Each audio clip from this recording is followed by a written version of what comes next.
Good afternoon, ladies and gentlemen. Welcome to WSJP's NFL Playoff Show here on our new WSJP YouTube channel, where our star-studded crew of NFL experts will recap this crazy 4-game slate of divisional playoff games before we all give you guys our thoughts on the 2 conference championship games coming up this Sunday to decide who goes to Super Bowl 56 in SoFi Stadium in Los Angeles. I'm your host, Stephen Cain, and let's just jump right into it, Ted, as I want to welcome you in to break down the first divisional game, and it certainly didn't disappoint. You had the Bengals taking down the Tennessee Titans 19-16, and Ted, this game was just crazy, really, just right off the bat. Even though out of the 4 games, they all broke records in terms of viewership. It was arguably the most exciting divisional playoff weekend we've seen ever. This had the lowest number of viewers, but it still was a great game nonetheless.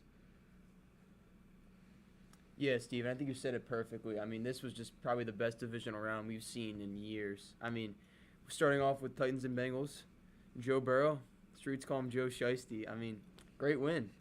I'd say 19-16 on a game-winning field goal to end the game. I mean, it was a low-scoring game for the most part. I mean, it was a defensive battle. You saw an interception that the Bengals had on the first play. Ryan Tannehill, don't really know what he was looking at, but he threw an absolute dot, the wrong team. So, I mean, the Titans, when they have a win, they look like they had a win at the end of the game. But, I mean, Tannehill once again threw another pick. So they needed basically a Henry bailout to win the game. I mean, Tannehill just flat out didn't really come to play.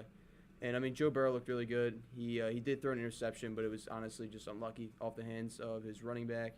Joe Mixon had a touchdown. And Jamar Chase, I mean, he kept up his streak of just great play. 5 receptions, 109 yards. T. Higgins also had 7 catches for 96. So, honestly, great game. A.J. Brown also, I mean, credit to him. He also had 142 yards receiving and a touchdown. But, I mean, overall, the Bengals took it. And they'll face the Chiefs red hot as well. I mean, that'll be a great game because it'll be a rematch of a regular season game that, I mean, it was basically a shootout throughout the entire game. So, back to you, Steve. Yeah, thank you, Tev, for that. And you really touched on a really good point. You were talking about how the Titans, they were really struggling offensively. Really, there's questions, really, I think, heading into the offseason for Tennessee. If Ryan Tannehill is an offensive liability, he said that really that the Titans just needed a Derrick Henry bailout. And that was really something that the Bengals did a great job at really locking up. I mean, he did have a touchdown. He did have that touchdown, but off the he actually took a snap, I remember, and, just kind of showing his versatility. But, 20 carries, 62 yards from easily a top 2, top 3 running back is kind of subpar. And really, I think one player you really want to highlight is DJ Reader. He's a new pickup for the Bengals. He played absolutely phenomenal for this Bengals team. And just this defense, I think, really locked them up at Tennessee, and it really made it hard for Ryan Tannehill to move the ball. And that's really something I think what made divisional weekend so great is it really shakes up and really makes interesting what this offseason is going to look like, because you don't know if Ryan Tannehill is going to be the quarterback next year. What are your thoughts on that, Ted?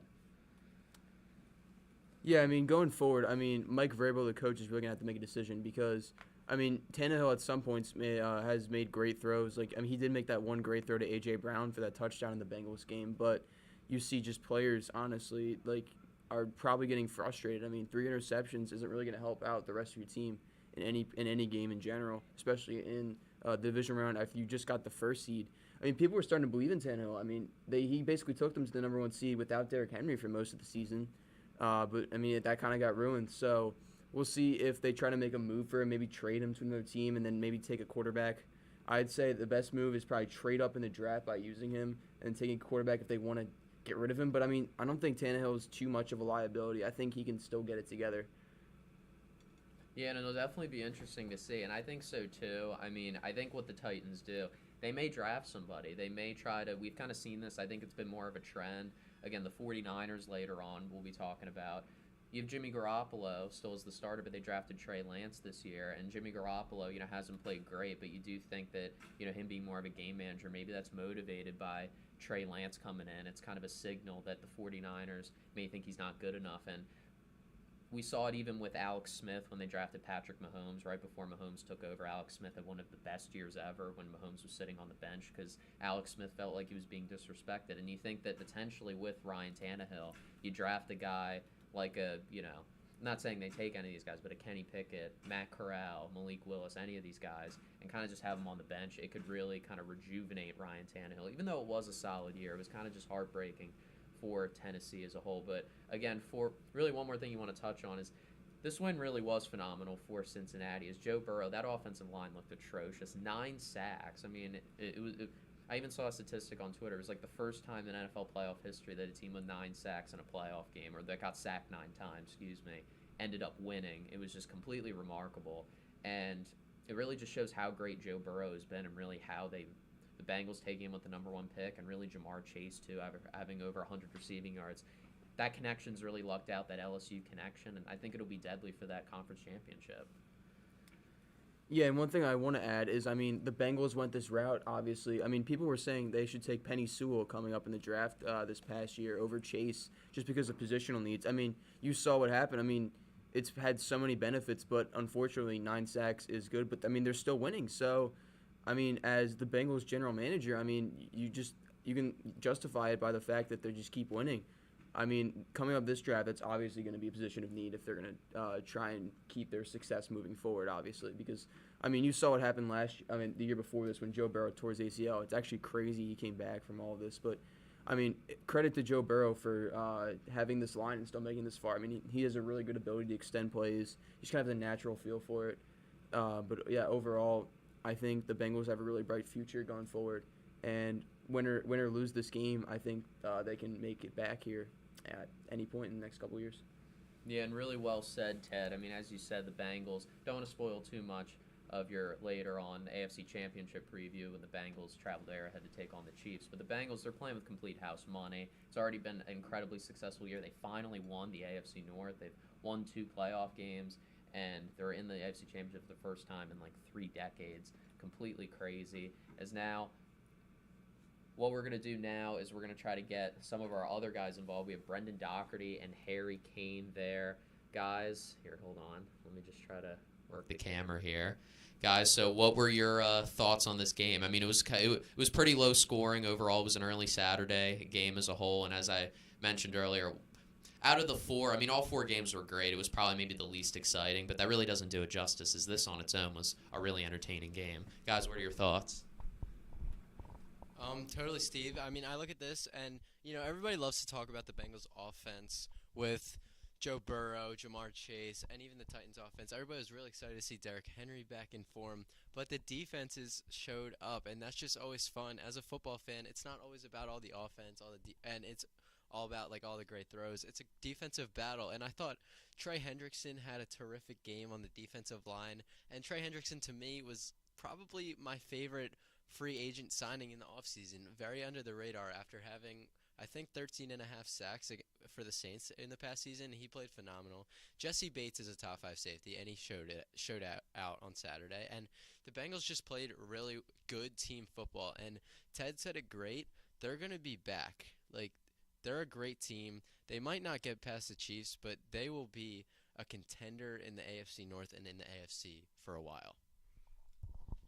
Absolutely. I think the Bengals, of course, have had a great season this year, but going to play devil's advocate for a minute. I am concerned about the Bengals in this upcoming AFC Championship game. The Bengals offense this year was built on explosiveness, hitting the deep ball, hitting those kind of deep routes to T. Higgins, Tyler Boyd, Jamar Chase, even sometimes C.J. Uzomah from the tight end position. They've not hit a single deep ball this entire postseason. Kansas City will know that, and Kansas City will look to take that away again. So not to play devil's advocate here, but I think there's reason for concern with this Bengals team. The bad O-line, which was maybe the worst O-line performance we've seen in NFL playoff history against the Titans, and the struggle with the deep ball. I don't know how they're going to do in Kansas City, but obviously credit to this Bengals team. What a season they've had, especially for how young they are.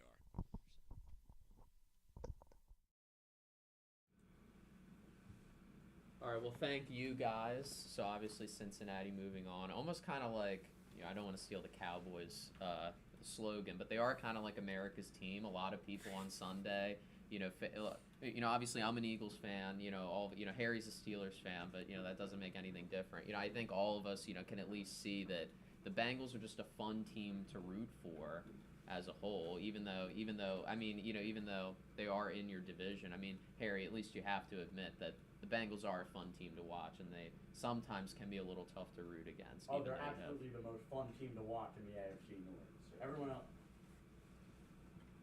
they are by far the most fun team left in the postseason. You know, everything that the Bengals franchise has dealt with for 30 years, and suddenly they become this contending team that's got the deep ball ability, that has a strong defense, that's got the Triple J's, Jamar Chase, Joe Burrow, Joe Mixon. They are absolutely the most fun team left in the postseason. And even as a Steelers fan, I'm struggling to root against them. And if I would like to add one more thing, I feel like the Bengals are almost the 2021 version of the Buffalo Bills last year. And the Buffalo Bills, shout out to them. I know we're going to talk about them, but they played fantastic against the Chiefs. And they're a team like the Bengals who are going to be around for a while. So it's great to see these teams built on young cores, really fun, explosive offenses starting to run the league. And it's just really exciting to watch as a football fan. Yeah, I definitely agree, Brendan. Thank you guys overall for that amazing coverage of the first game. Now we're going to shift gears. Second game, we're going to keep Ted on the line here at the front desk. This game was completely crazy. Even though it wasn't very high scoring, NFL fans, there's one thing they love, it's points, but this game really wasn't just fascinating, really just, in terms of all the special teams errors and all that craziness, but also just implications in the future, how this game essentially was kind of, you could argue it's potentially may have saved Jimmy Garoppolo's career in San Francisco, or at least keeps the dream alive that maybe he will be the 49ers starting quarterback in 22, and obviously it opens questions for Aaron Rodgers. But we'll get to all that. But first, kind of talking about the game, Ted. 13-10, a crazy win for San Francisco. Really nobody expected it. Packers coming in were like a 6-point favorite, and that opening drive, Green Bay ended up scoring, but everything just went wrong, and San Francisco ended up pulling out the win 13-10 in the snow. Ted, how did they do it? Well, I mean, Steve, you said it perfectly. I wasn't expecting this win at all. I mean, in my picks, I always had the Bengals winning actually, but I had no expectation of the 49ers coming into Lambeau and beating Aaron Rodgers. I mean, after all this, the Packers get a first-round bye. They get extra time to game plan. They even said they studied the 49ers tapes instead of the Cowboys the week before because they thought the 49ers were going to win. But, I mean, it was just credit to the 49ers. They, especially their defense in general. Like, their defense stepped up the most. I mean, Jimmy Garoppolo kind of shot them in the foot a couple of times with his bad throws. I mean, Patrick Mahomes in his game had more yards in the final 2 minutes than Garoppolo had all game. But, I mean, you just saw players in the defense like Nick Bosa just making big plays, getting to Rodgers, giving pressure, and just the secondary as well. So, I mean, if you can limit Devontae Adams, I mean, the world is kind of yours, and you can contain Aaron Rodgers as well because he doesn't have many weapons other than Devontae Adams. I mean, and then once you eventually start stalling out, and then just ride that momentum. And also, one thing I want to shout out is how good the 49ers special teams is and how bad the Packers special teams is. The 49ers have been great all season. They've had great punt returners, great kicking. They've had a couple walk-off field goals already. They've been in overtime games. They know what it's like to be in the clutch. And basically the Packers folded. They were punting. I mean, they've had a bad special teams all year, the worst in the league, actually. They've had, like, big special team plays, like punt returns on them, like, practically every week. And they had a blocked punt right there, and then the 49ers took it back for 6. And that was the only touchdown the 49ers scored, and they ended up winning the game, which is really impressive. So I think I love the 49ers defense, who I had questions before because their offense obviously was explosive. I believe in players like Brandon Ayuk, Deebo Samuel, and Elijah Mitchell carrying it down in the offense, and also George Kittle as well. They're all just lights out on offense. But, I mean, if their defense can play like this, I honestly give them a really fair shot against the Rams. I mean, they're hot as well, but going forward, I think the 49ers can pull this off and possibly make it back to the Super Bowl. Yeah, definitely, Ted. I mean, Vegas would agree with you. Is the 4 remaining teams left, odds to win the Super Bowl, you have the Chiefs in first, and then, surprisingly, the team that has the worst odds to win the Super Bowl isn't the 49ers, it's actually the Bengals. And it's just crazy to consider that San Francisco may have not even made the playoffs before any of this started, just a complete Cinderella run. And, yeah, you touched on a lot of things that I think were really prevalent in that game. Green Bay, they were missing their all-pro left tackle, David Bakhtiari, and Billy Turner, the guy who subbed in, was just completely terrible. He really struggled. And the 49ers, again, got to Rodgers 5 times. It was just complete havoc, really, after that first drive. First drive, everything was clicking for Green Bay. You know, the fans were cheering. It was really just a great atmosphere, and you were thinking, oh, no, if you're a San Francisco fan. But from then on out, really kind of the turning point, I think, is San Francisco then goes 3-and-out. Green Bay gets the ball back. May have actually been a drive later, but then you had Fred Warner forcing that fumble on Mercedes Lewis. That fumble doesn't happen. Who knows where Green Bay goes? You know, that's that's a huge turning point. And you also touch on really Aaron Rodgers, and he is a great quarterback. He gets, you know, severely undervalued by especially like casual NFL fans, you know, despite the fact he only has 1 Super Bowl as opposed to guys like Tom Brady with 7, Peyton Manning has multiple Super Bowls, kind of in that all-time discussion. But this loss really kind of cemented that he didn't really show up for a great game against San Francisco. Only 200-something yards passing. He only threw 2 passes to guys other than Devontae Adams, who's going to go to a lot, and Aaron Jones. And part of that was because Marquez Valdes-Scantling was out, MVS, they're another good receiver of theirs, but you just really just can't help but wonder really what the future is for Aaron Rodgers. What's your take on that, Ted? Where do you think Aaron Rodgers, do you think he stays in Green Bay heading into this year, which I think is somewhat of a possibility? I think that, you know, early in the year it would look really unlikely, but I did think he patched some things up with Matt LaFleur, who's really gotten snubbed a lot because the past 3 years he's gone, you know, 13-3. Like, his regular season record's incredible. But where do you think Aaron Rodgers ends up in 2022? Could it be Green Bay, Pittsburgh, Denver? Possibilities are endless. Yeah, I mean, Steve, I honestly don't think that Aaron Rodgers' future is in Green Bay. I think he's going to have to go to another team. I think the most likely destination is either the 49ers or Denver. I mean, I imagine Aaron Rodgers in the 49ers offense with all their weapons they had, as I stated earlier. I mean, I guess the old saying, basically popularized by Kevin Durant, if you can't beat them, join them. So, I mean, I think that team would be absolutely electric with Kyle Shanahan at the helm in that offense. I don't really see anyone stopping them if he ends up going there next year because he's still playing at a high level even at his old age.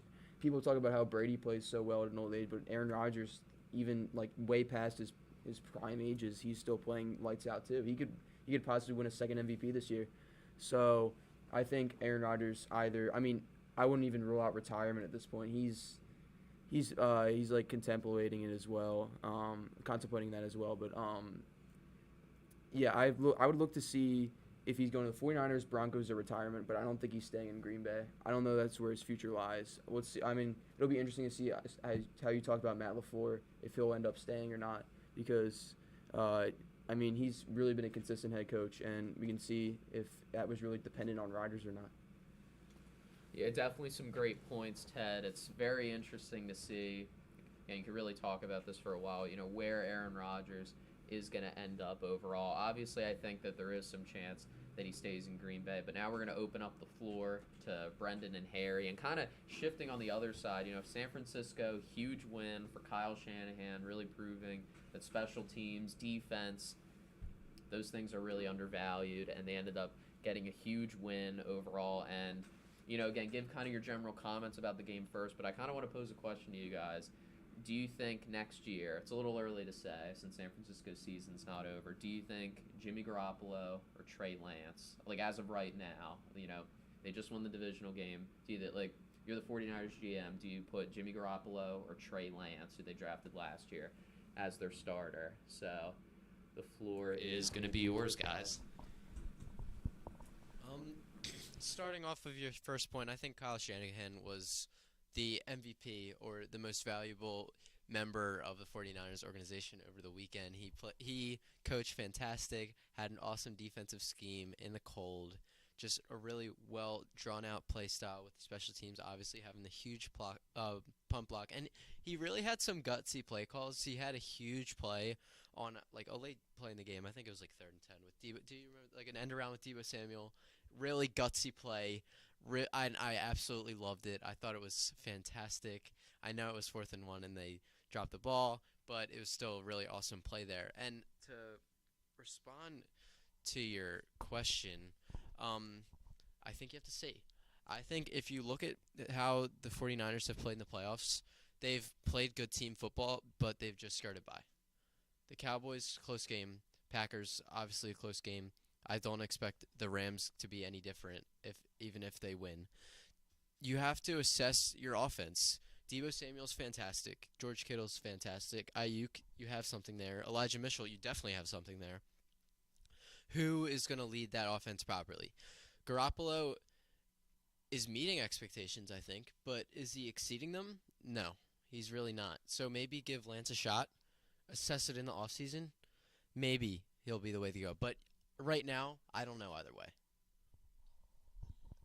Absolutely, I agree with that. Starting off with just comments about the game, huge credit to some of those I don't want to say unknown because obviously they're very talented for the NFL, but those unknown guys, those unsung heroes on the special teams end of the ball, they very rarely get credit for what they do. And for the 49ers, it won them the game. The blocking on the kick, the kicker hitting it, the undrafted rookie getting the block on the punt to set up another rookie to run it into the end zone, those are the unsung heroes of a football team. We love to praise the starting quarterback, the starting wide receiver, but without those guys, the team doesn't function. And then to answer your question, the answer is clear to me. The answer to me is Trey Lance, because this 49ers offense is not built on the traditional position setup of other offenses. These are just incredible athletes who can pretty much do anything on a football field. I mean, what are they calling Deebo Samuel now? The wide back?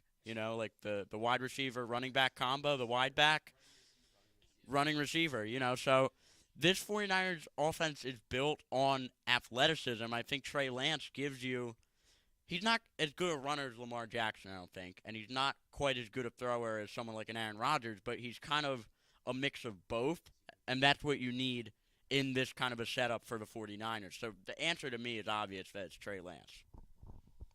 And he's just a fantastic combo. Sorry to continue, but he shows the potential that you see in Mahomes not with the arm obviously, but with the combo to run and get the ball out. He almost reminds me of Kaepernick from a few years back. And there's a lot of guys who are entering the league right now of this prototype who are just finding their way to become really successful. And I think Harry's right. Trey Lance definitely has a shot, but at the same time, Garoppolo isn't throwing his job away, if that makes sense. That is true. Brendan, thank you for the both of you guys on your take on really kind of a really pressing issue for San Francisco. Thank you, Ted. Your time at the front desk is going to be done, as now we're going to bring up for the next game, right? Rams-Bucks. Absolutely crazy game with Los Angeles coming in up 27-3. Bucks almost make a Super Bowl 51-esque comeback, but the Rams end up pulling it out. They ended up winning 30-27. Just, almost speechless. So, it almost feels like you're not even talking about a real game. It was just that entertaining and that just completely shocking and crazy. And here to break it down with me is Brendan Dougherty. And really just Brendan starting off, really, let's just, kind of address the elephant in the room. What really happened, you think with the Rams that allowed the Bucks to get back into this game and almost blow a 24-point lead? You just said it, Steve. Believe it or not, at one point in the football game, it was 27 Rams and Bucks had 3 points. It's amazing. It really is. And don't get me wrong, the Rams played fantastic in the first half, and somehow they got the job done. But that third quarter and fourth quarter was extremely shaky. It wasn't really the heroics of the Bucs offense. Tom Brady took a really bad sack in the fourth quarter, and a missed field goal from Ryan Suckup. Those were very crucial, and those should have put the Bucs away in the first place. But it doesn't go only on Matt Stafford. It doesn't go on any certain person on the Rams. But there was just mistake after mistake, giving the ball back. And even, how about after Brady was sacked, the first play when the Rams get the ball, the center of the Rams throws it right over Matthew Stafford's head, and it's like a 30-yard switch. That was terrible. And these are the types of plays that make me question, are the Rams a Super Bowl team? You can't just throw games away like that. We see the potential. They play fantastic in high offensively contested games, but against a good defense, are they great? The Bucs, great defense. The 49ers, above par defense. Even though the secondary, I have plenty of questions about. The Rams, we'll see. Yeah, definitely, Brendan. We will see. But I think a lot of things you have to look at for the Rams and kind of just look at it positively. I think, it's almost kind of funny. You have Tom Brady, have this huge comeback and then just to lose, I think, it can be kind of immensely satisfying. I think in a way, at least you're moving on. You did have the 4 fumbles and there's concerns with Cam Akers and his ball security after coming back from that Achilles injury, but plenty of things to be positive about. Like, they really got after Tom Brady. You had a lot of pressures really from guys like Von Miller, who had 10. You had Aaron Donald with 8, Leonard Floyd with 4. And then kind of switching it over to the offensive line, as a whole, they really limited guys like Jason Pierre-Paul and Shaq Barrett. Joe Noteboom, who was subbing in for Andrew Whitworth, who's one of the best offensive tackles in the league for the Rams. He played phenomenal. So did Rob Havenstein. It was really kind of the interior line that really struggled. But another thing, too, is Nick Scott played really great. He had that interception against Tom Brady. And I think, if you're Sean McVay, he may be the guy to go with in the NFC Championship game over Taylor Raupp. And you think there was a lot of noise when the Rams ended up picking up Eric Weddle, and people were saying Eric Weddle was ring chasing. But what's funny about it is that he may not even be a starter. We're talking about Eric Weddle, who's, great safety, and he may not even be starting because, Nick Scott has played really well and has been very, very solid. But still, it was just a crazy win. You think about just all the turning points you did. A 99% win percentage for the Rams when they're up 27-3, obviously. And, and even when the Bucs were staging a bit of a comeback, which you would expect, maybe some garbage time points, but the Rams had it firmly in the bag. They had a 93% win percentage when they were up even 7 because the Bucs had no timeouts, and then you had that fumble that completely changed the momentum. The NBC camera was shaking. It was so loud in the stadium. Like, that was the complete turning point, and then the Bucs ended up tying it. And then really kind of what we want to get to here, really the meat of it, is the Bucs tie it up, and Matt Stafford almost fumbles it again. First play, the final drive, and then there was a nice completion that kind of recomposed Stafford, and then that bomb to Cooper Kupp that ended up setting up the game-winning field goal. I believe they didn't have any timeouts. There was even some drama trying to get everyone up to spike the ball to have enough time. But you're just thinking, if you're Todd Bowles, defensive coordinator for the Bucs, what are you doing? Sending a cover 0 blitz, one-on-one against Antoine Winfield. Your thoughts on why Todd Bowles did that? First of all, Antoine Winfield's a good safety, but you're going up against Cooper Kupp, a top 3 route runner in football, and he just almost broke Calvin Johnson's record for the most yards in a single season. This is just an unacceptable play call. I don't know what he was getting at. I mean, I get it. I do get it. They were really shaky on the offensive line, especially interior. Matthew Stafford, ball security lacking. Cooper Kupp even had a fumble of his own. But that's just a too gutsy of a play call. Not that much time left. You could have saved it and gone to overtime. You don't know, but that it's just too crucial to go so gutsy, and then you got burnt. And the Rams took care of business. Yeah, I mean, they sent like 6 or 7 guys. Yeah. It was completely crazy.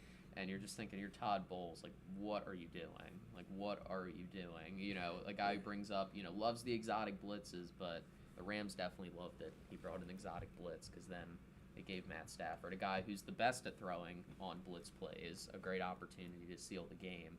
So, but now we're going to kind of open the panel up here. We have Ted and Harry on the WSJP couch, ready to give their takes. First, kind of your thoughts on the game, and then kind of like last time, kind of want to pose a question to you guys. I think it's somewhat of an elephant in the room. Some people think it's kind of silly to ask this question.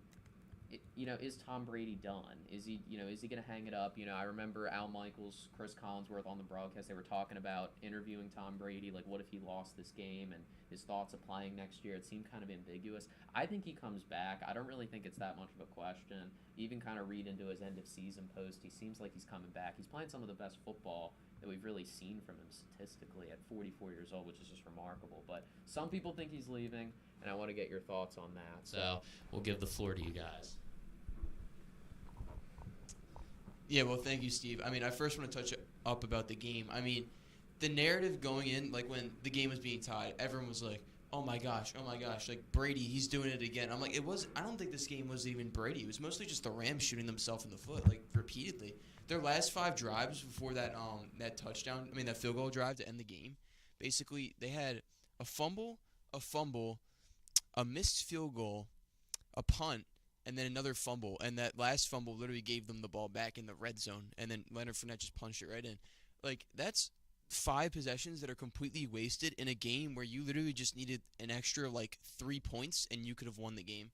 And the Bucs were already on their heel. It was just the Rams just repeatedly making those mistakes. Like, you saw Cam Akers, he's about to run for that first down, and then he just fumbles it, and then all of a sudden it's tied. Like, I think the Rams really got lucky with this one because, all the narratives are true sometimes. I think if Brady got the ball first in overtime, I don't think the Bucs would have lost. I think Brady would have just ran away with it and scored a touchdown. You saw Mike Evans torch Jalen Ramsey. If Mike Evans can't even be guarded by Ramsey, who really can guard him? And, also touching on the Todd Bowles decision at the end of the game, I don't know what you're thinking, because even if, say, you think that Antoine Winfield can cover Cooper Kupp, which he definitely can, what do you think? The Rams still have OBJ, who's almost had he's revival of his career in LA, and Van Jefferson, who also has been honestly under the radar. He's still pretty good. I think the receivers still would have gotten open. I don't know if it would have been an even better field goal range, but I think it would have been a manageable field goal for Matt Gay. So, also touching up on the Brady situation, I think he's still got another year at least in him. He led the league in passing yards at the age of 44. I think he can do it at 45 as well. You did see a little bit of factors of age sometimes. He was a little bit off the mark, but I think that's just something that happens eventually. And I think if he's good enough to lead the league in passing this year, I don't think he's too old to play next year. Obviously, I think that's just a given. So I would look to Brady to probably play 1 or 2 more years before. Eventually he has to hang up the cleats. So I think he probably signs another 1-2 year deal with the Bucs, and then I think that's the end. Quickly dodging all of the scenarios we've brought up so far, I think we're missing the most important storyline from this game, which is that Jason Pierre-Paul has now lost in the playoffs. His career playoff undefeated streak is over. Very unfortunate there for Jason Pierre-Paul.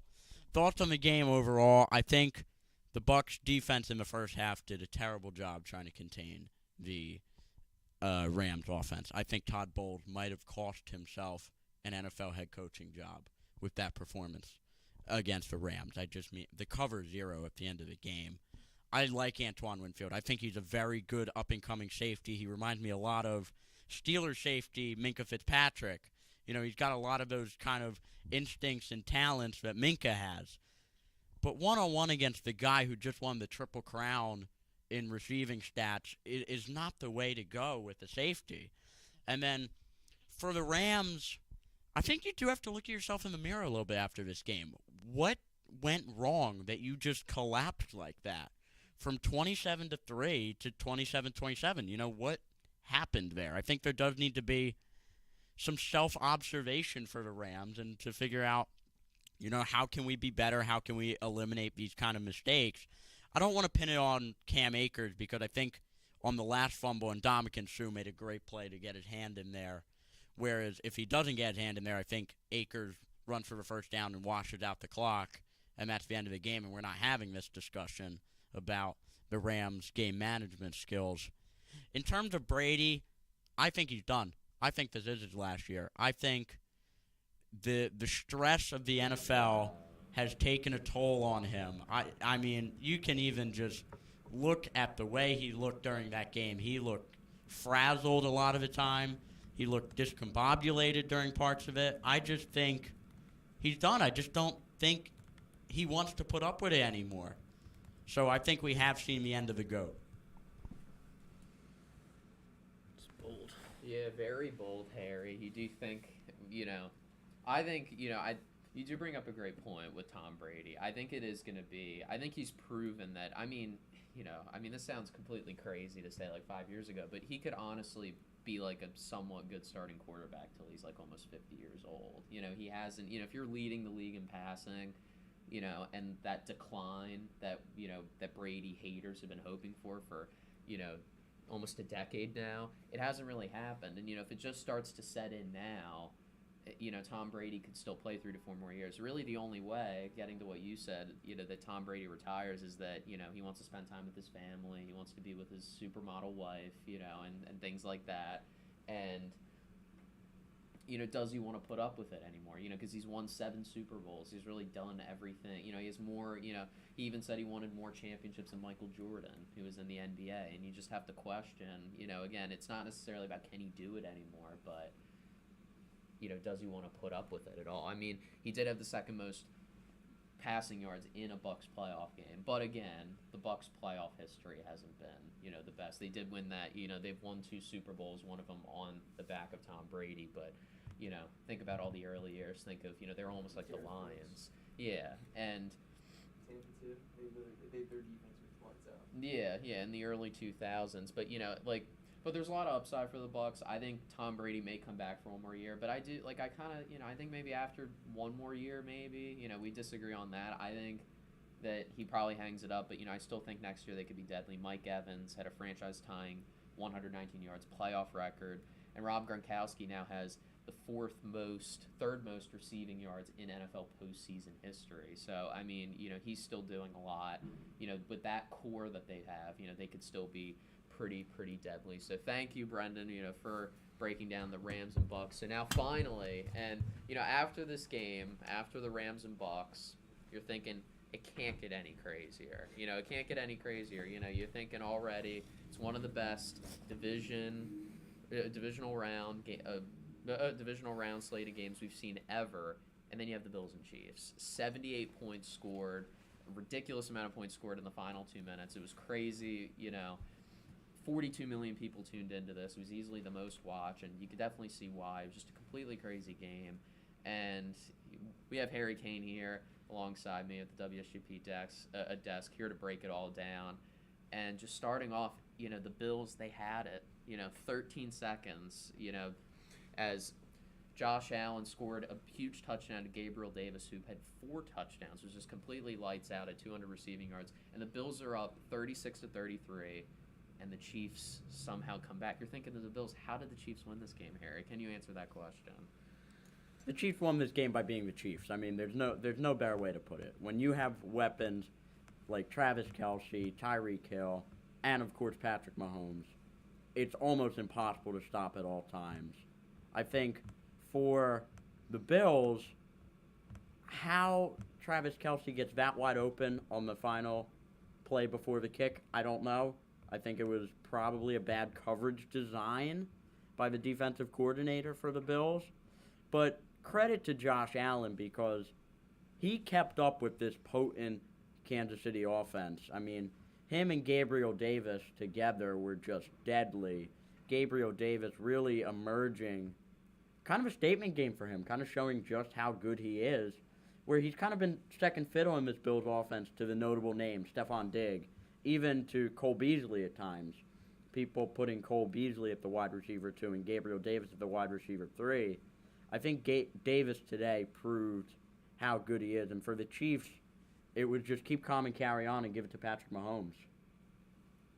Yeah, just completely crazy, and you think back really with the Bills, the last 13 seconds. I mean, this will be analyzed for years to come. One of the great games, I think, even in NFL history, this new era, Patrick Mahomes, Josh Allen, numerous commentators have said that this could be the new Tom Brady, Peyton Manning, something that we see 2 interconference rivals duking it out for years to come.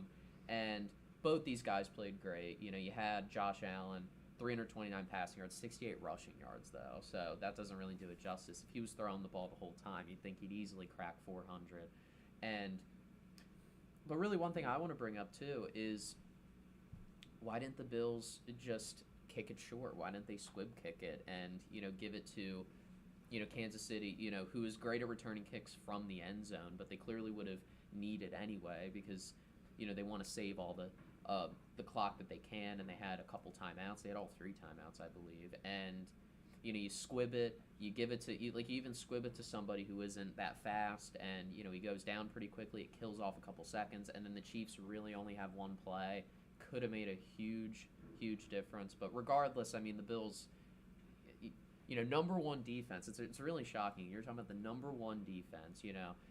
Their secondary can be a little questionable at times. You have guys like Teron Jackson, of course, that can really play well, but you're really just shaking your head as a whole. And but anyway, the Chiefs tie the game, and it's 36-all, and then more controversy ensues. You have, not really necessarily controversy. I mean, it's been happening for years. You have the overtime coin toss. The Bills, I think, called tails, and then it turned out to be wrong. It was heads. Chiefs get the ball. Overtime rules. If the Chiefs kicked a field goal, the Bills would have gotten a chance to respond with a field goal of their own, or a touchdown of their own would have won the game. But the Chiefs just went down and scored. And right after the game, you saw Josh Allen just look completely gutted by this loss, because he's had a perfect postseason. He had a near-perfect passer rating in the wild card game, Bills-Patriots, and he has a near-perfect game with Gabriel Davis in this one, and he somehow loses. It's incredible, and that's kind of really something that we'll ask you and both the panel. Should the overtime rules be changed? Is it time? Has the NFL just been letting this go on for too long? What is your solution? College rules? Do you think the other team should get the ball back? What's your solution? Well, I still remember the Chiefs-Patriots game from a couple years ago, where pretty much the exact same thing happened to the Chiefs, only this time it was Tom Brady going down on a first-year Patrick Mahomes going down to the end zone and scoring.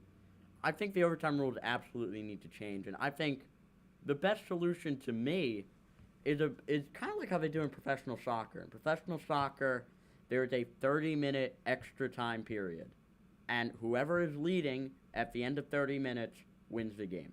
I think that is what it needs to be in the NFL. Not 30 minutes. I think it needs to be a 10-minute overtime period of just 15, normal football. Potentially, yeah. 15 or 10 minutes, whatever the NFL decides. It needs to just be that amount of time of normal football. Whoever is leading the game at the end of that wins the game, and at that point they will have earned it, because their offense would have had to go score, and their defense would have had to go hold the other team's offense. So I think it should be how it is in professional soccer in that sense, not the college overtime rules, and definitely not the current NFL overtime rules.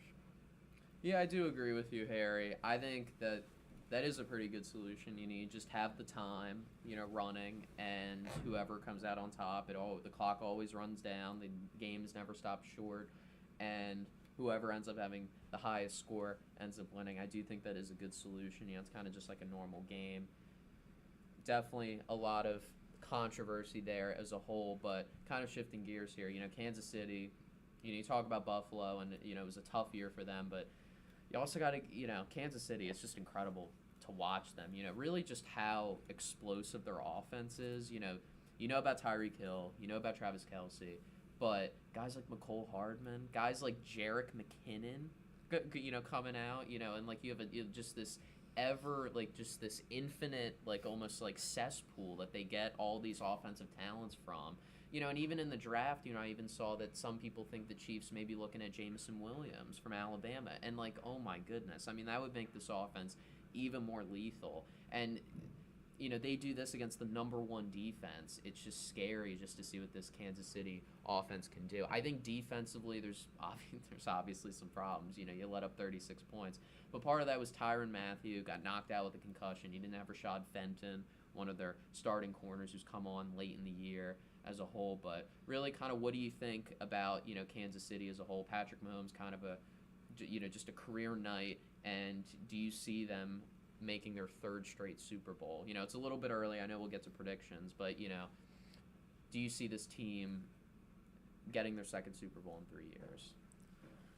I think Kansas City is right now the front runner to win this Super Bowl. I just think that offense is so explosive. I mean, I remember when they played the Steelers a couple weeks back, and it wasn't Tyreek Hill, it wasn't Travis Kelce, it wasn't McCole Hardman, it wasn't Clyde Edwards-Helaire, it wasn't Jerick McKinnon, it was Byron Pringle who lit up the Steelers secondary. I mean, it's just, as you said, it's like infinite weapons for a guy who's talented enough in Patrick Mahomes where he could probably make it work with even less talented guys than people like Tyreek Hill and Travis Kelce.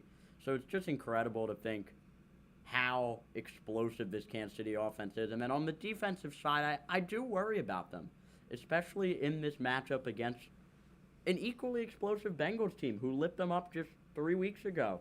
Joe Burrow on maybe the run of his life. It's hard to say because of how good his run at LSU was, but definitely on the best run of his professional career. Jamar Chase looking like the absolute offensive rookie of the year so far. Joe Mixon with how consistent and steady he is for that team. It's definitely easy to see why you should be concerned about Kansas City's defense. But I think one guy who will have a big impact on their game against the Bengals, I know it's a little early for this, but is Melvin Ingram. I think he will kind of be the difference maker for the Chiefs. You know, they acquired him from the Steelers in Week 8 for pretty much nothing. I think it might have been a 6th-round pick or something. Yeah. You know, and he's made such a difference on this team, helping take some of the pressure off Chris Jones to go get sacks. Melvin Ingram, of course, had that forced fumble against the Broncos. He's been so good for them. I think he is going to be the guy on the defensive end who kind of makes it or breaks them.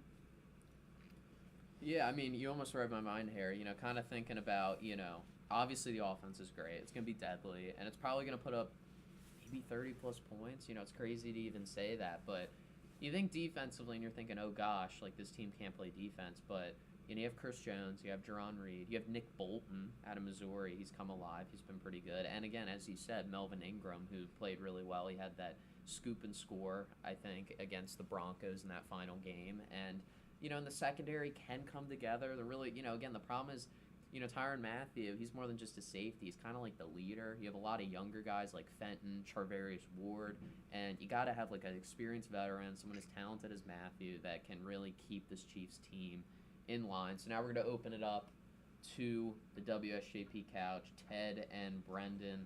So again, kind of same question, right? It's kind of the dominating headline, right? Obviously beyond the fact that it was a crazy game with 78 total points scored.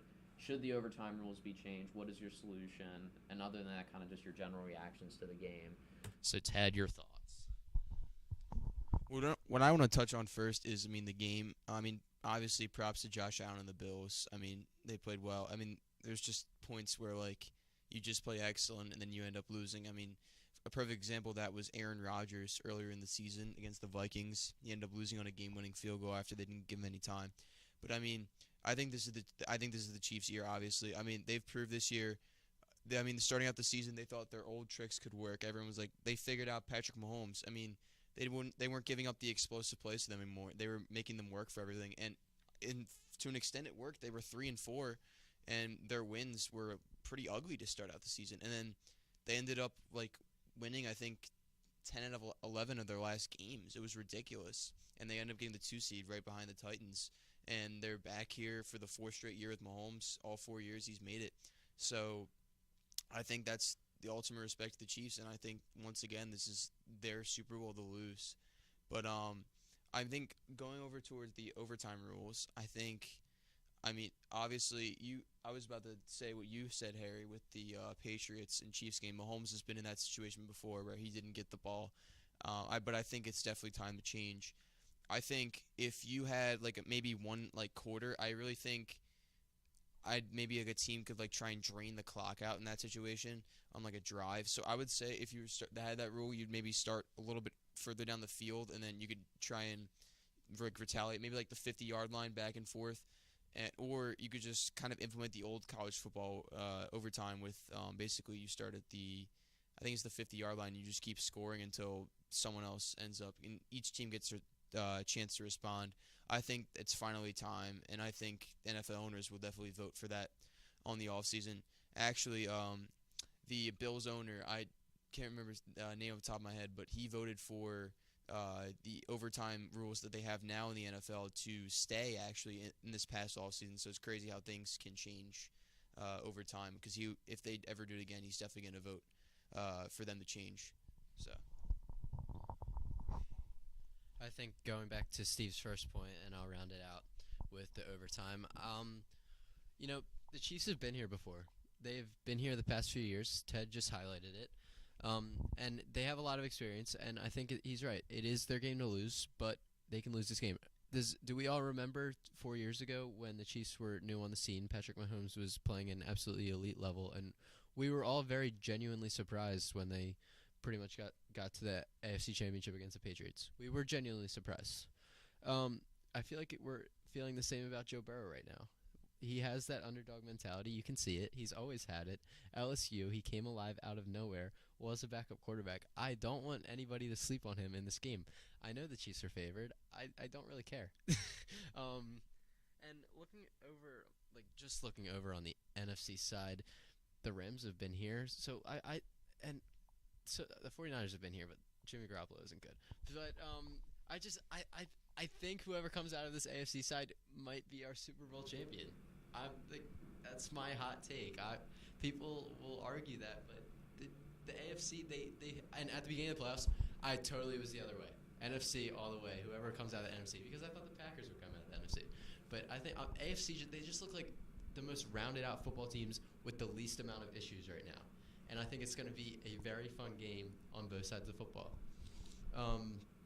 Going over to the overtime rules, I agree there has to be a change. It's amazing to me that Josh Allen is not in the AFC Championship game right now just because he picked heads.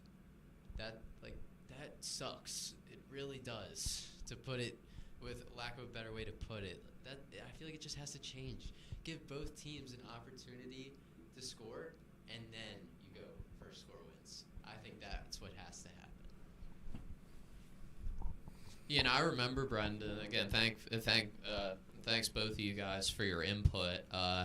Switch the camera here, but thank you both of you guys for your input. But, talking about really kind of before the show, I brought the idea up that, both teams should get the ball, in the first possession. But after that, it's a little bit tough, and I think, honestly, if you're really trying to, we all want what we want, but I think the NFL, they work incrementally, and I think that, eventually they will make that change, but it'll probably be, both teams get a shot, and then from there, it's probably going to be sudden death. Or they do it where you have two teams, they both get the ball, and then, let's say they both score, and then, then the first team gets the ball again, then they can't score another touchdown. You could hold them to a field goal, and then it's kind of like how the old overtime rules. You can see a variation of that. So I think it's really interesting as a whole. But again, that is going to do it for our divisional round recap as a whole. Again, I want to thank all you guys for participating and giving your analysis. Again, coming up after a short break will be the AFC Championship Preview with Ted Antczak, Harry Kane. They're going to be here at the desk breaking down, again, really kind of what Brendan was touching upon, a really entertaining game. You have Kansas City, who's always entertaining and really fun to watch. You get to see Andy Reid, Patrick Mahomes, that star-studded offense, and also a defense that is questionable but can make those big plays. And then you have the Bengals, who, are almost like America's team. A lot of people, I think who are neutral, undecided, really don't have a stake in this game, besides Harry, of course, with him being a Steelers fan. But, may want to root for the Bengals, because they haven't won in a long time, and they've just been a really fun team to watch. But we're going to take a quick break, and coming right up will be our AFC Championship Preview, so stay tuned for that.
and welcome back to the WSJP NFL Playoff Show here, live from the WSJP office here at St. Joe's Prep. I am Harry Kane. Next to me at the desk is Ted Antczak. We've also got Stephen Cain and Brendan Dougherty over on the couch, ready to break down the AFC Championship game when called upon. Starting off with you, Ted, though, give me a little bit of a preview for what you see coming in this AFC Championship game. Thank you for the introduction, Harry. I mean, Bengals Chiefs. We've all been looking forward to this rematch. I think after the game, we all saw that when the Bengals came out top in the regular season, we were like, these two teams are going to be back playing each other. I mean, maybe not this year, but maybe next year or at some point. And lo and behold, here we are. So, I mean, both of these teams have been a little bit lacking on the defensive side. So I expect this once again to be more of a shootout. I think Joe Burrow and Patrick Mahomes, I mean, they've been both lights out coming into this game, both like really, really hot. I think Joe Burrow next year is an MVP candidate. He had a lot of interceptions this year, but he had the 8th least turnover-worthy plays this season, which just shows that, I mean, most of the mistakes have been from his receivers, whom catching the ball when it has to do with interceptions, and I think that will definitely be lower next year. He really has been phenomenal, and I think Mahomes has also elevated his play. He's gone from that explosive quarterback that no one can really stop to basically he's got to just basically take everything the defense gives him.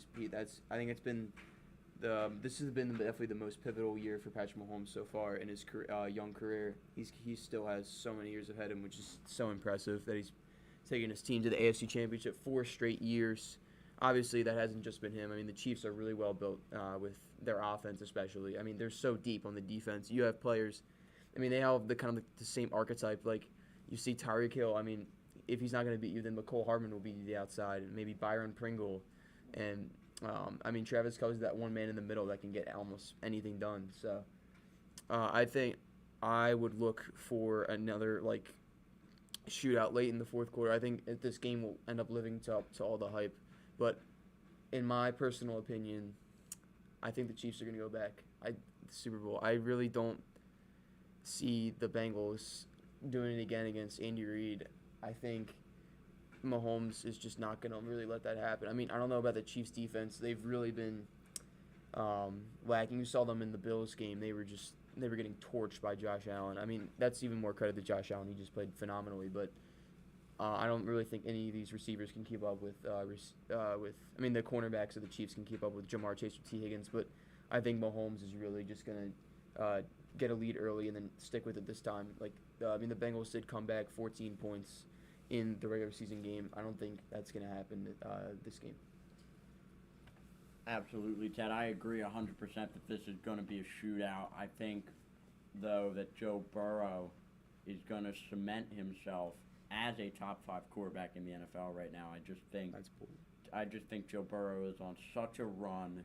He's motivated by the city more than anything else. I mean, he is an Ohio kid. He grew up around there. He's watched all of this 31-year playoff drought for the most part. I mean, he wasn't alive for all of it, but he's seen most of it. You know, he has been there. He is motivated, unlike anyone I've ever seen. And this team, despite being so young, is just so confident in themselves. They know they belong here. They know they are good enough to compete with anyone. You know, as you said, we're tired of the underdog mentality. They absolutely deserve to be here. I think it's the Bengals' year, as much as I don't want to say it as a Steelers fan, because I like keeping the idea we're the best team in the division, but I think this is the Bengals' year. So now I'm going to turn it over to Stephen and Brendan on the couch over there for their sort of predictions and preview. Yeah, thank you, Harry. And even though this is the early game, you know, obviously Brendan and I coming up, we'll do the NFC Championship Preview, and I think that game will be really, really interesting. Bengals-Chiefs is still going to be something that's going to be really fun to watch. You know, especially I think there's a lot of storyline, too. You know, you have the Bengals pulling off that huge win to win the AFC North. Everyone was going crazy. And you also think, too, that the Chiefs had a real advantage. You know, the Chiefs dominated in the first half of that Week 17 game.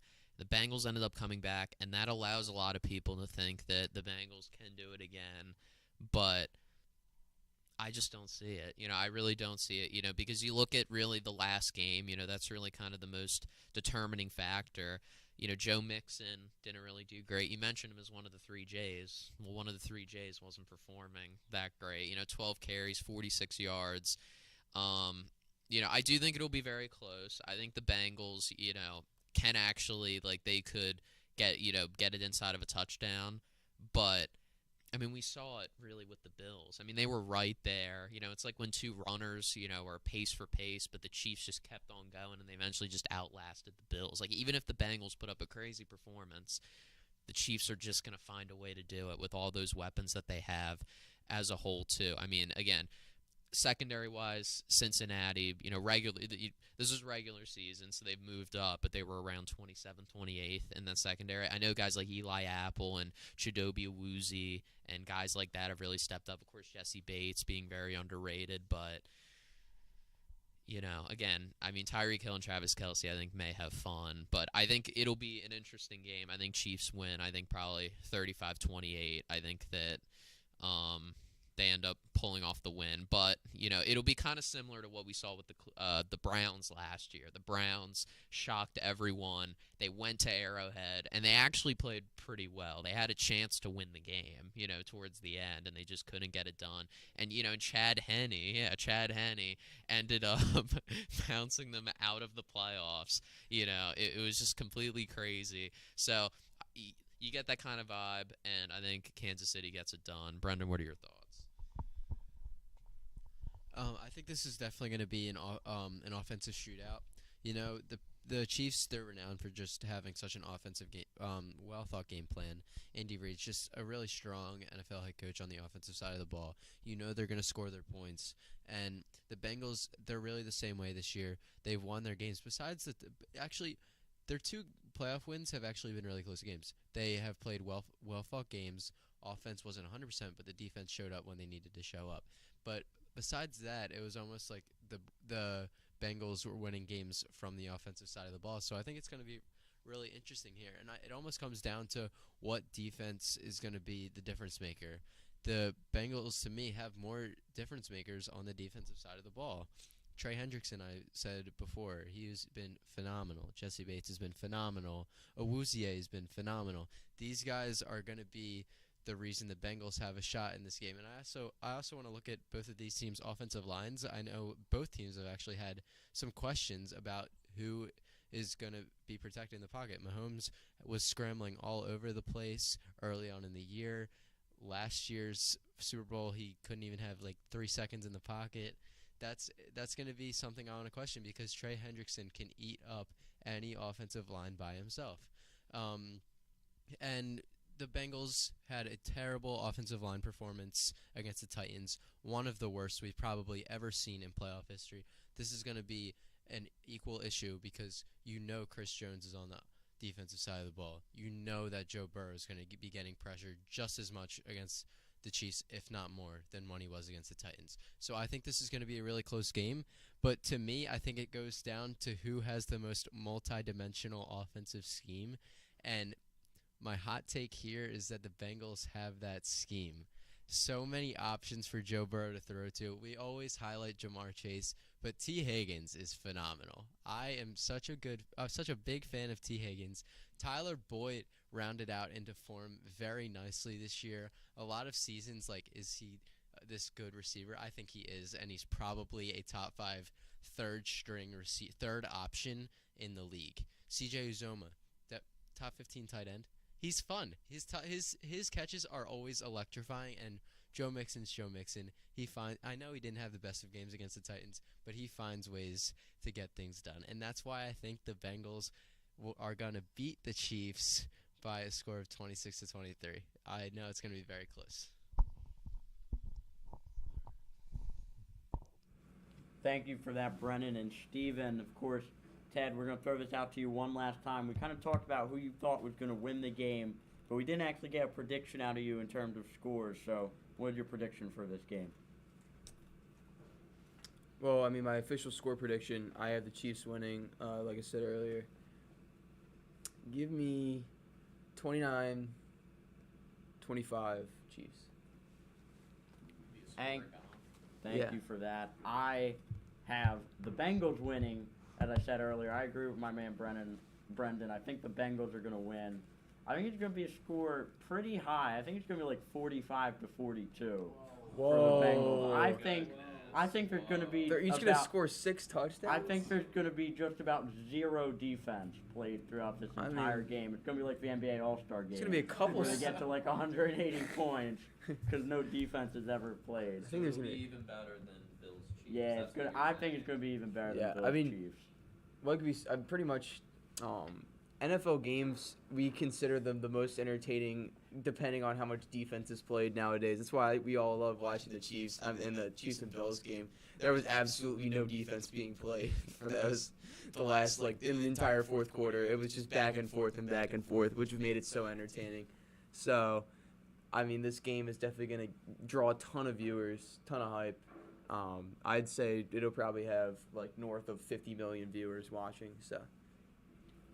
Absolutely, and that's going to do it for me and Ted here at the desk. We're going to take a quick little break, and then we're going to have Brendan and Stephen here at the desk with me and Ted on the couch to break down the NFC Championship game between the Niners and the Rams. You'll hear all of that when we're back here on the NFL Playoff Show live from the WSJP office on the WSJP YouTube channel.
And welcome back, San Francisco 49ers, 6th seed, almost a Cinderella-esque kind of story, taking on the 4 seed Los Angeles Rams.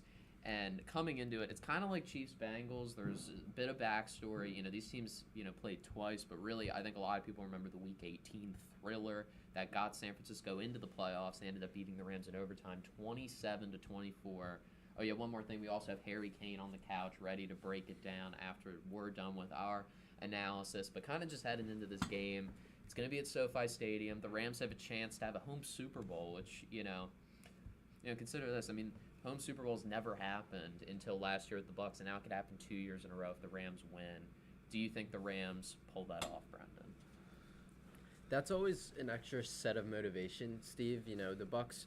Everybody was talking about how awesome it would be for the Bucs to play a Super Bowl game at home, which they obviously did and pulled off. And even a couple years ago, when the Eagles won the Super Bowl, if none of us remember, it was against the Minnesota Vikings.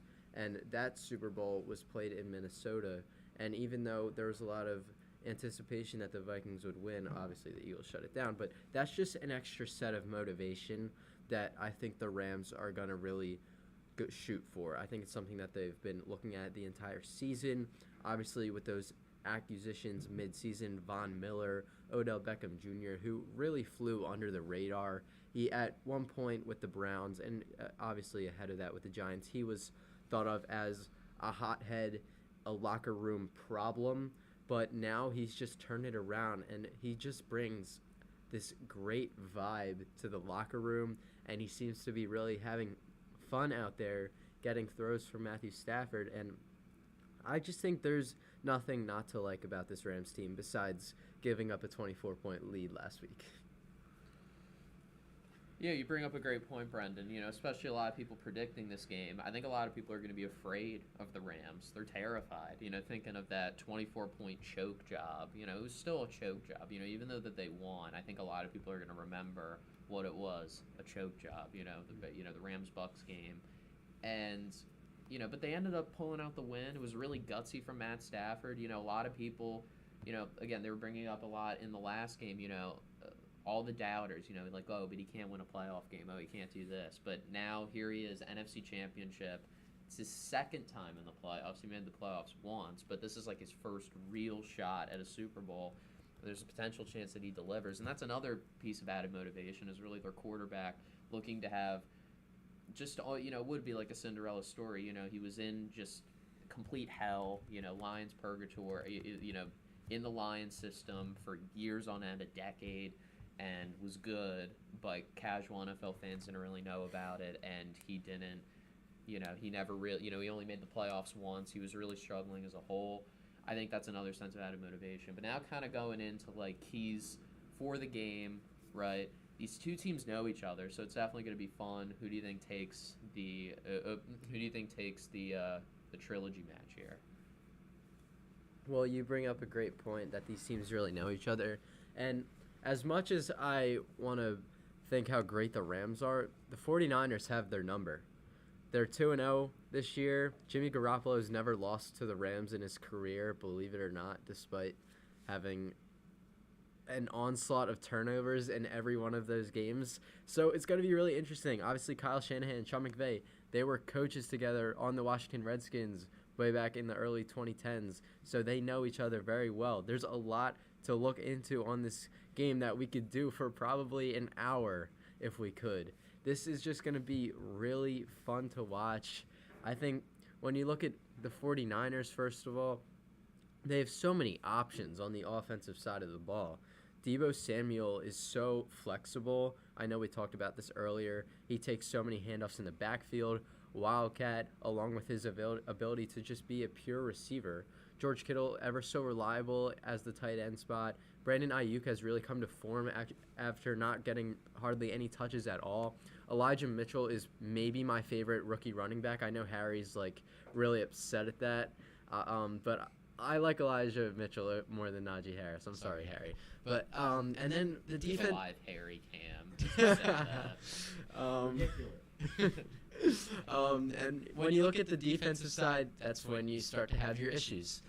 Obviously, Nick Bosa, he's a beast. You can't change that. Fred Warner, he's a beast. You can't change that. How about the secondary?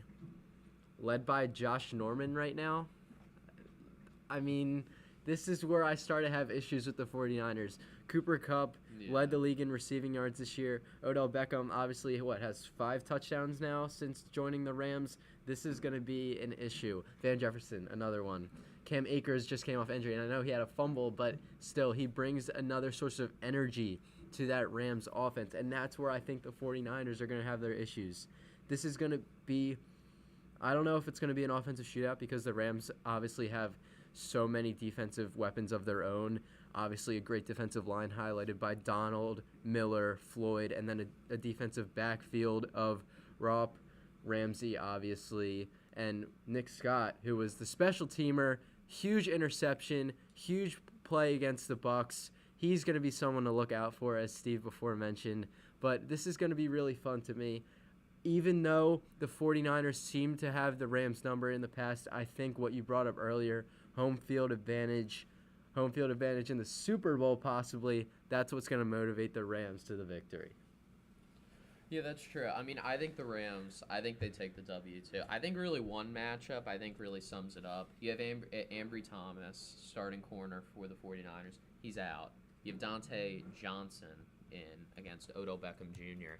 And in the first matchup, this was, keep in mind, it feels like almost like a lifetime ago. This was when Odell Beckham was, starting to come into form a little bit. I mean, remember when he first came in as a midseason acquisition, he knew like 3 plays, and and it was like really tough, and and that's common for a wide receiver, like, to be effective that quickly and to shift, and go, from the Browns, being cut from the Browns and then go into the Rams has just been an absolute godsend, as a whole long term. In the short term he struggled. And in week 18 we saw that, they had like 50 yards, or something like that, 50 yards, and for, a number 2 it's okay, but they really locked him down as a whole. San Francisco had their secondary healthy, and, again, you mentioned it, again, Josh Norman's going to be leading, the secondary, and it's just going to be really, really tough. And Dante Johnson, going up against Odell Beckham Jr., we've seen him, he had a great game in the wild card, and, he played, everyone played well in the Bucs game, Van Jefferson, OBJ, Cooper Kupp, Tyler Higbee, but I think OBJ wins that matchup. And I really, and going on the other side of the ball, too, I think the Rams will win is, Jimmy Garoppolo just hasn't really been the guy. It really is remarkable that he's the starting quarterback of a team this late because, once when you get to here, it's hard to really fake it till you make it. I mean, you are a real contender, and it's a testament to how great San Francisco is holistically. But, look at the numbers. The numbers don't lie. I mean, Jimmy Garoppolo hasn't thrown for a touchdown and has thrown for more he's thrown for interceptions. So he's thrown more interceptions than touchdowns in the playoffs. I mean, it's just 2 games, but regardless, it's got to end. He's got to step up like he did, especially in the second half in the Week 18 game. He was making a lot of great throws. Specifically, watch out for Juwan Jennings. A lot of people talk about Brandon Ayuk and Deebo Samuel, of course, right? But Juwan Jennings, he's a big playmaker, gets, easily over 10 yards a catch, is a really big body, and he loves the middle of the field. And Jimmy Garoppolo loves throwing into the middle of the field. He hates the sideline. It's like he's allergic to it.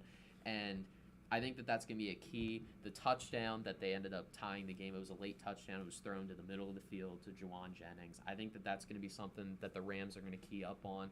Jimmy Garoppolo's passing game, I just think, is a little too one-dimensional. I think that they keep it close. I think it'll be kind of low scoring.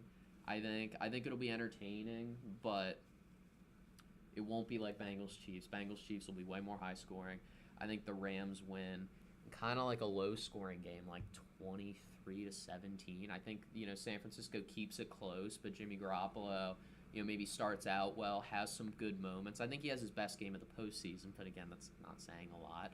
And I think the Rams end up getting it done. It'll be, again, similar to kind of the last game, like the Rams, could have lost. The 49ers don't come out that great, and Sean McVay gets his revenge, and they end up going to the Super Bowl. But now we're going to take it to the couch.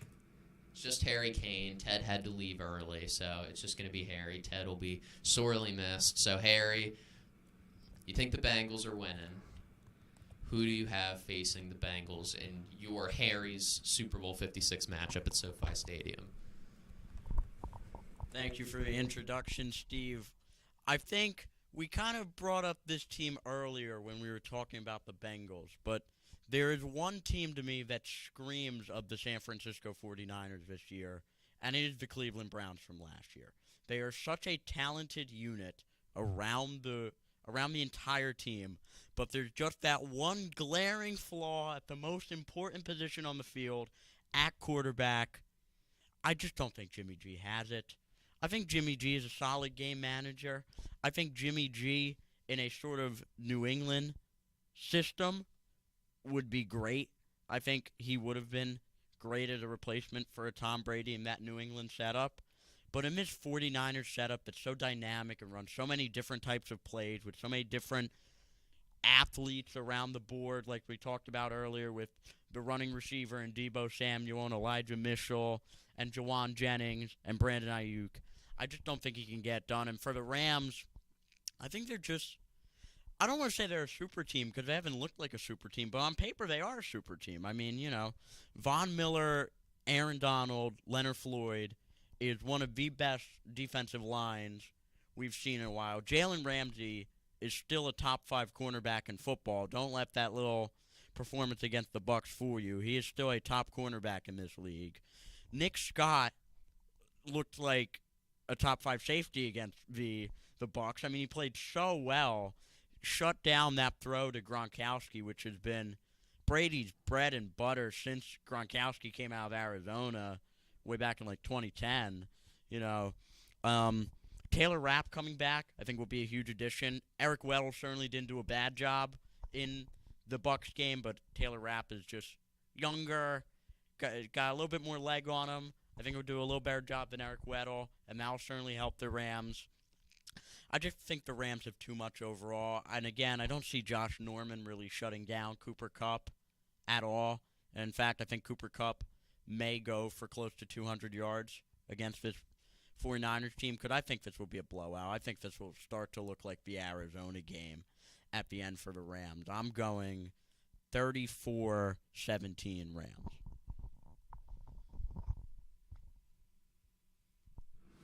Thank you, Harry. So it seems like we're kind of all in consensus with the Rams. Bless you, Brendan. Thank you. That the Rams end up taking it, that the Cinderella run ends for San Francisco, and we'll definitely see on Sunday. It'll definitely be a great day of football. That is, in fact, going to do it here for the WSJP NFL Playoff Show. We had the Wild Card edition on Blog Talk. Now here on our new WSJP YouTube channel. Again, make sure to subscribe. Make sure to, do everything you can. Turn on post notifications so you don't miss an upload or a live stream or anything like that, because a lot more shows are going to be coming on here as a whole. Definitely some future NFL. Definitely some future NFL content. I see Harry Kane. Here, I'll put the camera on him. The PCL show on Friday, tomorrow, as him and Gavin Heinrichs, 2 PCL basketball experts. They're going to break down not just really St. Joe's Prep basketball, but also basketball all across. The entire month of January. Yeah, the entire month of January. So, and we'll definitely send out details about that. There may be a potential NFL show, a potential Super Bowl preview, but regardless, there will be more NFL content coming, whether it be a free agency recap, an NFL draft show, I think is almost a certainty, I think, later in the spring. So make sure to tune in for all of that. Again, make sure to follow our Instagram at SJP Broadcasting and our Twitter at SJP Broadcasting and at SJPrep_sports, our Snapchat at Prep Hawk, just everything so you get information about our club, everything St. Joe's Prep related, everything even just sports related too, with all the shows and content we've been pushing out. So a lot of exciting stuff all the way, but that's going to do it for Brendan, me, and Harry, and Ted. But Ted will be, Ted's with us in spirit. So thanks for tuning in. Thanks for having fun with us on this live stream. And as always, go Prep.